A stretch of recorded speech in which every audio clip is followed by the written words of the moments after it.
The war ended, but its shadows never did. Beneath the flags of victory and the public trials of Nuremberg, there remained corridors of silence, dark, windowless places, where entire histories were sealed in boxes stamped with red ink. Top secret, eyes only, do not release. These were not rumors. They were classified files, long buried in Allied and Soviet vaults, where photographs, testimonies, and intercepted transmissions painted a world that could not be spoken aloud. Some truths were deemed too destabilizing for public knowledge, too corrosive to the post-war order carefully built from rubble. What happens when the veil of victory hides networks of terror that refuse to die? Laboratories where science was twisted into instruments of suffering, pacts of betrayal signed in smoke-filled back rooms, and names scratched from existence because they knew too much. Today, we reopen 4 files once sealed by governments desperate to control the narrative of the 20th century. Their contents were never intended to be heard, but their weight lingers, heavy as lead in forgotten archives. What you are about to hear is not rumor. It is what survived the shredders, the burn pits, and the silence of men sworn to secrecy. This is not history as written in school books. This is history erased and now exhumed. Chapter 1. Classified Files of Operation Werwolf Resurgence. In the final months of 1944, as the Third Reich collapsed under the relentless pressure of advancing Soviet armies in the East and Allied forces in the West, Heinrich Himmler devised a plan that would outlive the Reich itself. This plan bore a name both sinister and deceptively folkloric: Operation Werwolf. Officially, it was framed as a guerrilla resistance strategy, a last-ditch effort to sap the occupying powers of strength and morale. In reality, the Werwolf program was an attempt to seed Europe with phantom armies, invisible cells of SS diehards who would sabotage, assassinate, and terrorize in the name of a defeated Führer. The training camps were hastily assembled in the forests of Bavaria and along the Austrian border. Recruits were young, often teenagers conscripted from the Hitler Youth, drilled by hardened SS officers schooled in sabotage techniques borrowed from the Soviet partisan war. They were taught how to derail trains, poison water supplies, and blend into civilian populations. The curriculum emphasized silence, obedience, and loyalty beyond the grave. A werewolf fighter was not expected to live long. He was expected to strike, vanish, and, if cornered, to swallow a cyanide capsule rather than face capture. By March 1945, American intelligence had already intercepted whispers of werewolf units through the decrypts of Project Ultra. Field reports from the US Third Army, led by General George S. Patton, mention unexplained explosions along supply lines and the sudden disappearance of liaison officers in occupied towns. One chilling file describes the murder of Franz Oppenhoff, the newly appointed Allied-backed mayor of Aachen. He was shot in his own home on March 25, 1945, by a werewolf assassination squad parachuted in under the cover of night. The killing was meant to send a message. The war might be lost on the battlefield, but it would continue in the shadows. When Germany capitulated in May, most assumed that Werwolf had dissolved alongside the Reich. But the story did not end there. In the ruins of Frankfurt and the smouldering outskirts of Hamburg, Allied military police logged reports of sudden ambushes, the blowing up of fuel depots, and civilians who vanished without trace after cooperating with occupation forces. These events were dismissed publicly as isolated crimes in a defeated, chaotic society. Yet the OSS, predecessor to the CIA, compiled classified dossiers cataloging incidents far too coordinated to be random. Codenamed Black Cross, these files referenced hidden weapons caches, barrels of explosives buried under barns, crates of Panzerfausts sealed behind false walls, and bundles of forged identity papers prepared for fighters who no longer existed on official records. The Soviets, too, faced their own werewolf specters. In 1946, NKVD patrols near Dresden reported attacks on convoys by unidentified bands. Moscow officially classified them as criminal gangs, but declassified testimony from defected Soviet officers decades later suggests otherwise. The NKVD files spoke of ambushes using military precision, of mines laid with expertise that could only have come from trained engineers, and of propaganda leaflets distributed in Russian-occupied zones promising that Hitler's spirit lives. Stalin, paranoid and unwilling to admit that armed Nazi resistance might still exist, ordered these accounts buried. By 1947, Western intelligence agencies grew increasingly concerned that werewolf cells had not simply faded, but had embedded themselves within the shifting landscape of post-war Europe. A secret British report from Whitehall, dated November of that year, contained a disturbing line buried among its heavily redacted paragraphs. Evidence suggests surviving Werwolf operatives have gained access to chemical stockpiles in Thuringia. The reference likely pointed to depots where the Wehrmacht had stored Tabun and Sarin, early nerve agents developed under the Reich's clandestine weapons program. The implication was horrifying. These remnants of a defeated army might yet wield weapons, outlawed even by the conventions of war. The files trail off abruptly. Pages are missing. Entire paragraphs are blacked out. What remains suggests that some werewolf operatives were quietly absorbed into the emerging intelligence wars of the Cold War. Former SS men, instead of facing trial, were repurposed by Western and Soviet agencies alike for their expertise in sabotage and counterinsurgency. A chilling paradox emerges. The guerrilla fighters, once branded as terrorists, may have been recycled as assets in the shadow battles of East versus West. Historians have debated whether Werwolf was ever truly effective. Some argue it was little more than Nazi propaganda, a psychological weapon designed to frighten occupying troops. But the classified records tell a darker story. They describe assassinations not of chance but of strategy. They describe sabotage not as rumor, but as military reports with coordinates, casualties, and photographic evidence. They describe a Europe where the war never fully ended, where men trained to kill without uniforms lingered like ghosts among the ruins. One OSS cable from early 1946 captures the chilling essence of this spectre. Sent from occupied Munich, it reads, "Werewolf activity cannot be quantified, but remains evident. Incidents suggest an organized underground capable of independent action. Recommend continued surveillance of suspected sympathizers and strict control of weapons caches. The war is over, but the enemy remains." If Operation Werewolf was designed as a legacy of terror, then it succeeded not in numbers, but in endurance. The last traces of Werwolf appear in scattered intelligence reports into the 1950s, slowly fading into the fog of history. Yet even now, questions remain unanswered. Were these remnants extinguished, or were they absorbed, rebranded, and redeployed in new uniforms under new flags? The archives remain silent, but the silences themselves suggest a truth too dangerous to speak aloud. That the line between victory and survival was never as clear as the world was told. Chapter 2. Forbidden Records of Unit 731. Experiments. The ashes of war concealed many atrocities, but few as calculated, systematic, and chilling as those committed by the Imperial Japanese Army's Unit 731. Hidden in the remote landscape of Manchuria, near the city of Harbin, stood a compound that from the outside resembled a medical research facility. Inside, however, it was a slaughterhouse of science, a place where the human body was dissected not after death, but during life. The unit was established in 1936 under the command of General Shiro Ishii, a physician who twisted the Hippocratic Oath into a weapon of empire. His orders were simple: develop biological weapons that could cripple entire nations. The victims were given a code name, Maruta, meaning logs. They were Chinese peasants, Soviet prisoners of war, resistance fighters, and in later years, even women and children swept up in occupation raids. Their identities were erased, their existence reduced to experimental subjects in Ishii's ledger books. Documents that survived the war describe frostbite trials where prisoners were forced to expose limbs to sub-zero temperatures until the skin turned black with gangrene. Doctors would then test various methods of rapid thawing, from scalding water to open flames, not to save lives, but to measure damage.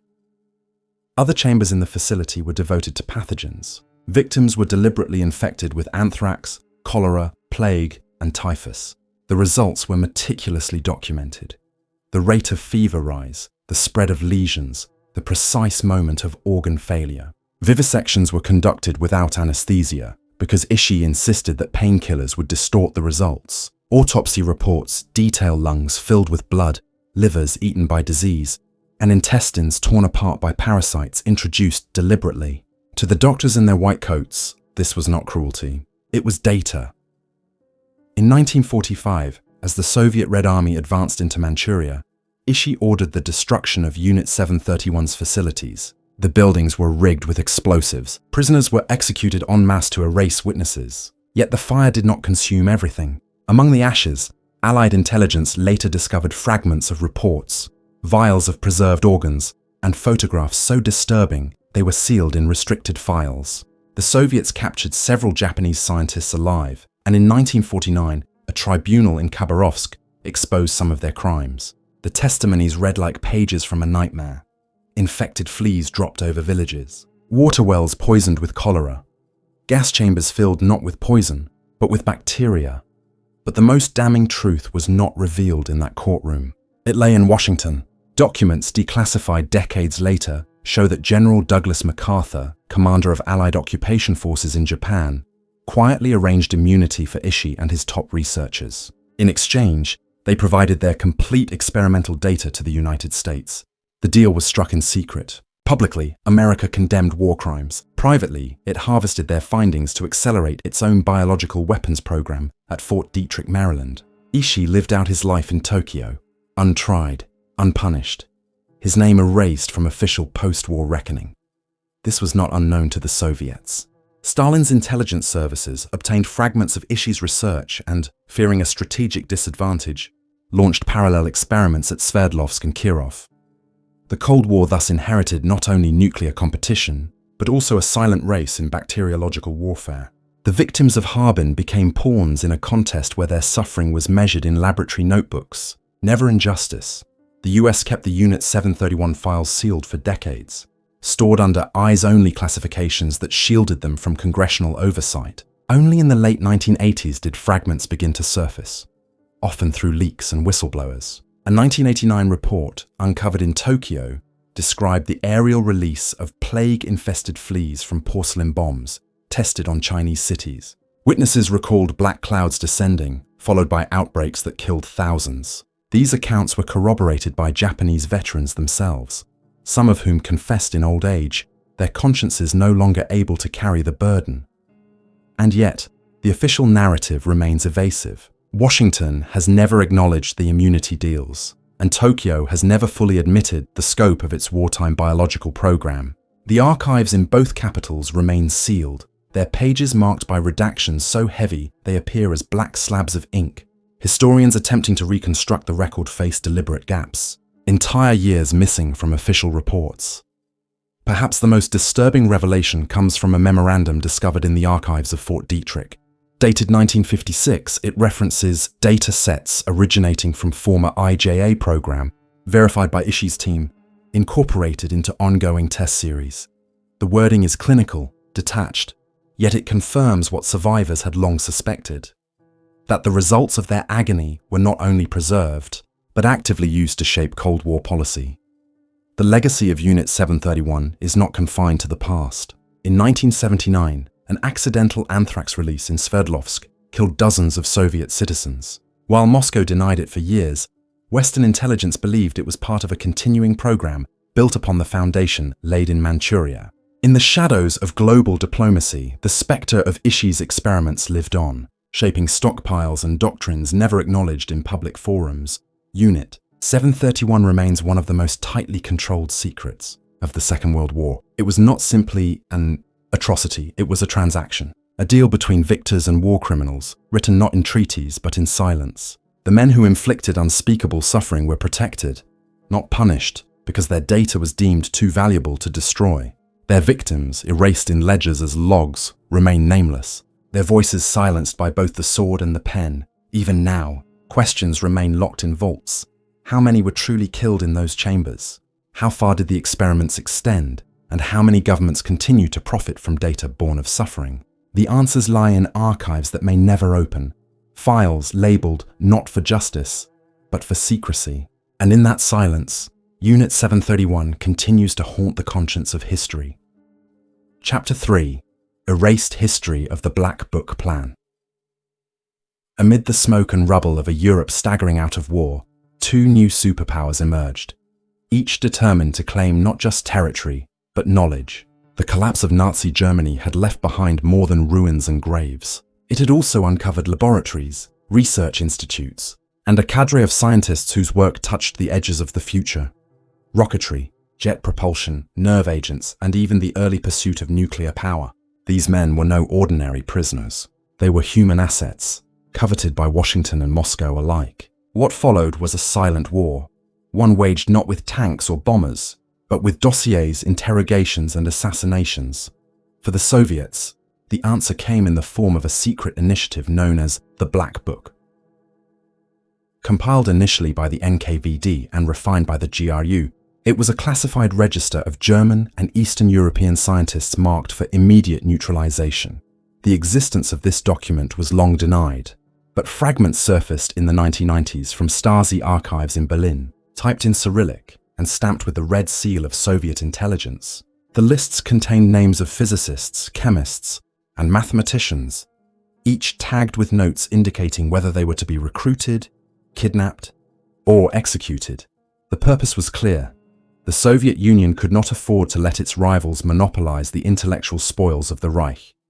Operation Paperclip, the clandestine American program, was already spiriting away German specialists to bases in Texas and Alabama. Men like Wernher von Braun, the architect of the V-2 rocket, would eventually build the Saturn V that carried American astronauts to the moon. The Kremlin's answer was not simply to compete, but to erase competitors altogether. Testimony from defected GRU officers paints a grim picture. In Prague, a German chemist who had worked on synthetic fuels was found dead in his flat, a supposed suicide by gas inhalation. In Vienna, two brothers who had contributed to Luftwaffe jet engines vanished during a nighttime raid. Their bodies never recovered. In Munich, an automobile accident claimed the life of a mathematician whose equations had guided early missile trajectories. To the outside world, these were random misfortunes in a Europe still plagued by chaos. To those who knew of the Black Book, they were signatures, each death a page turned in a ledger of silence. The Black Book did not end with Germany. Its scope extended to Hungary, Poland, and even neutral Switzerland, where scientists had fled seeking refuge. Soviet intelligence operatives operated with ruthless efficiency, using false documents, staged accidents, and disappearances that left no trace. In one chilling case, a physicist in Warsaw was lured to a meeting with supposed Western contacts, only to be bundled into a car and driven east. His name never appeared again in academic journals. The Americans were not blind to this. Declassified OSS files from 1946 contain memoranda warning of systematic elimination of technical personnel by Soviet agents. Yet Washington remained cautious in exposing the truth. To admit such a campaign publicly would have risked unraveling the fragile alliance that had only recently defeated the Axis. Silence became policy. By 1947, as the Iron Curtain hardened across Europe, the Black Book plan evolved.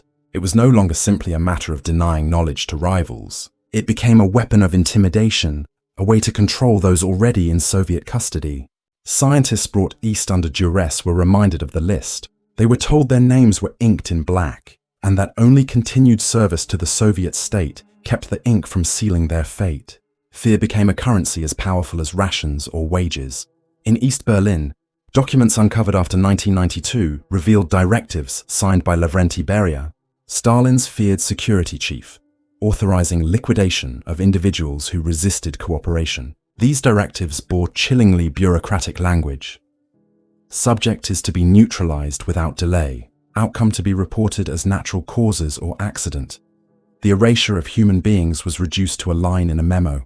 The Western narrative of triumph, the rockets that launched satellites, the scientists who built arsenals, rarely acknowledges the shadows cast by these disappearances. For every von Braun who lived to see glory, there was a nameless counterpart erased before his work could reach another set of hands. The archives suggest that entire branches of early nuclear research in Germany were silenced in this way, depriving not only the West but the entire world of their contributions. The Black Book's legacy extended deep into the Cold War. In the 1950s and 1960s, reports surfaced of suspicious deaths among émigré scientists in France, Canada, and even the United States. Though officially attributed to personal circumstances, whispers circulated that the reach of Soviet assassins had not been limited by borders. Some historians argue that the Black Book evolved into a long-term campaign, its pages updated with new names, anyone whose expertise could alter the balance of power. The tragedy of the Black Book lies not only in the deaths it ordered, but in the silence that followed. Families received no answers. Academic records ended abruptly. Promising careers disappeared into blank spaces in history, leaving gaps that no one has filled. When fragments of the list finally surfaced after the fall of the Berlin Wall, many entries were redacted beyond recognition. The ink had faded, the names obliterated, the truth half erased. And yet, the existence of even those fragments is enough to confirm what survivors long suspected: that the battle for knowledge was fought as brutally as the battle for land. The Cold War was not only an arms race or an ideological clash, it was a war of erasure, fought with dossiers and assassins' hands, with accidents carefully staged and files deliberately burned. The Black Book was its ledger, and its pages tell a story governments still prefer to keep closed. What remains uncertain is how far the plan extended. Some claim the Black Book was abandoned after Stalin's death in 1953. Others argue that it persisted, absorbed into the machinery of the KGB, guiding targeted killings well into the 1970s. What cannot be denied is the chilling precision with which it operated, and the lasting emptiness it left in the corridors of science. The scientists who vanished are gone. Their work is gone, but the shadows of their erasure remain, whispered across archives and hinted at in redacted files. The Black Book was never meant to be read, and yet, in the fragments that survived, it speaks louder than silence ever could. Chapter 4: Hidden Pact Behind Operation Sunrise Betrayal. By the spring of 1945, Europe was a continent in ruins. The Allies were closing in from the west, the Soviets from the east. Adolf Hitler's Reich was fractured, desperate, and bleeding. Yet in the midst of this chaos, as German cities burned and millions fled before advancing armies, secret negotiations unfolded far from the front lines. These clandestine talks, later codenamed Operation Sunrise, would shape not only the final days of the war in Italy, but also the hidden architecture of the post-war order. The official story describes Operation Sunrise as the surrender of German forces in northern Italy. But the classified cables, declassified only decades later, reveal something else: a covert pact between the Office of Strategic Services, specifically Alan Dulles, the American intelligence officer based in Switzerland, and SS General Karl Wolff, Heinrich Himmler's trusted emissary. These negotiations began in March 1945 in the secluded villas around Lugano and Lucerne, under a veil of secrecy that excluded both the Soviets and much of the Allied command. The price of peace, it turned out, was not justice. It was protection. Wolff, who oversaw deportations and was implicated in the deaths of thousands, offered surrender in exchange for immunity. He sought not only personal survival, but also the safe passage of numerous Nazi officers and their families. In return, Dulles saw the opportunity to hasten German collapse in Italy, saving Allied lives and preventing Soviet influence from spreading into the region. What emerged from these talks was not merely a surrender agreement. It was a trade: silence for access, immunity for intelligence. The Soviets quickly caught wind of these back-channel dealings. Joseph Stalin, furious at being excluded, sent blistering messages to Winston Churchill and Franklin D. Roosevelt, accusing the West of betrayal. He believed, perhaps rightly, that these negotiations foreshadowed a future where former Nazis would be repurposed as assets in the struggle against communism. Moscow demanded transparency, but what it received were half-truths and denials. The files that survived reveal that Operation Sunrise facilitated more than just surrender. Ratlines, clandestine escape routes for Nazi elites, were already forming, aided by sympathetic clergy, neutral diplomats, and intelligence officers who turned a blind eye. Through these channels, gold looted from Europe's banks and art stolen from Jewish families moved quietly out of the Reich. More importantly, men once marked as war criminals found new identities, often in South America, occasionally in the United States itself. One chilling telegram from April 1945, preserved in OSS archives, describes Wolff not as a prisoner, but as an asset. The language is deliberate. Wolff's knowledge of SS networks, hidden resources, and intelligence files made him too valuable to discard. By reclassifying him, the OSS ensured his survival at the cost of truth. The betrayal ran deeper still. Testimony from post-war Vatican archives reveals the Church's involvement in facilitating these escapes. Priests provided false baptismal certificates, which were later used to secure Red Cross travel papers. From Genoa, Trieste, and Rome, Nazi officers slipped across the Mediterranean, bound for Buenos Aires, Santiago, or the Middle East. Operation Sunrise had created both the precedent and the pathway. For the Allies, the calculus was strategic.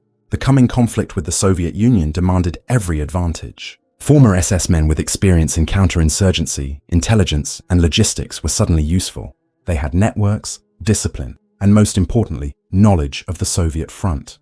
Some were absorbed into Western intelligence frameworks, their crimes erased by new codenames and files sealed in black folders. By the early 1950s, several of these men were advising NATO security planning, their Nazi pasts buried under classified agreements. The betrayal did not go unnoticed. Soviet archives contain memoranda describing Operation Sunrise as proof of Western treachery. Stalin used these documents to justify harsher control over Eastern Europe, citing them as evidence that the West could not be trusted. In this way, the deal struck in Swiss villas helped accelerate the division of Europe, feeding the paranoia that became the Cold War. For decades, the official record of Operation Sunrise remained sanitized. Only with the release of OSS and CIA files in the late 20th century did fragments of the truth emerge. Even then, critical pages were missing, entire sections redacted. What remained confirmed suspicions long whispered by survivors that justice had been traded for expediency, and that the post-war order was built on compromises too shameful to acknowledge openly. The legacy of Operation Sunrise is not only the survival of men like Karl Wolff, who lived free until 1984, but also the precedent it set. It showed that in the shadows of war, victory was not measured by trials or morality, but by the assets one could secure. The betrayal at Sunrise was not a footnote. It was a blueprint. In the end, the Pact ensured that history itself was rewritten. Victors presented the war as a triumph of justice over tyranny. But in truth, tyranny was never fully defeated. It was absorbed, recycled, and hidden behind new uniforms and new loyalties. The secret understandings forged in Switzerland echo still, in the architecture of intelligence agencies, in the Cold War's betrayals, and in the knowledge that the war did not end with surrender. It simply shifted into another form. The files remain, heavily redacted, buried in archives where access is tightly controlled. But even in their incomplete state, they tell a chilling truth: that the surrender of German forces in Italy was not a clean act of war's end, but a transaction too dangerous to reveal in full. And perhaps that is why, even today, the complete record of Operation Sunrise remains sealed away, locked behind the iron doors of classified history.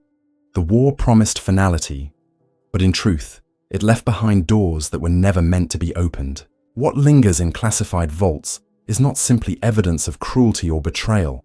It is a record of choices that reshaped the world without the public ever knowing. Operation Werwolf showed that defeat does not end a war, it only buries it deeper. Unit 731 revealed how science was corrupted into horror, and how victors chose silence over justice. The Black Book exposed how knowledge was hoarded with ruthless efficiency, erasing lives as easily as files are redacted. And Operation Sunrise betrayed the myth of unity, proving that power will always cut deals in the shadows, no matter the cost. These are not forgotten footnotes. They are foundations, buried beneath the monuments of victory, foundations still shifting under our present. What remains hidden is not only the truth of the past, but the uncomfortable recognition that secrecy itself is a weapon. The archives whisper of more files, still sealed, still dangerous, waiting for the day when history no longer has the strength to deny them.